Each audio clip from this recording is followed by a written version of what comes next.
वडील जर रात्रंदिवस लोकांसाठी असूनही हा महाराष्ट्र पिंजून काढत असतील आणि तुम्ही त्यांनाच विचारता, ह्याच्यावरून कळतं की तुमचे संस्कार किती आहेत, तुम्हाला कशी घरात शिकवण मिळते.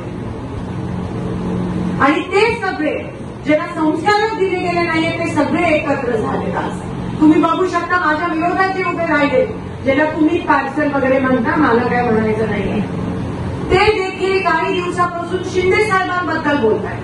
चेतन भाऊनी बरोबर उत्तर दिलं त्या ठिकाणी. अरे भिडायचं तर माझ्याशी भेट ना, मी उभी आहे ना उमेदवार म्हणून. माझ्या वडिलांना काय एवढं बोलताय तुम्ही? आणि लाज वाटायला पाहिजे तुम्हाला.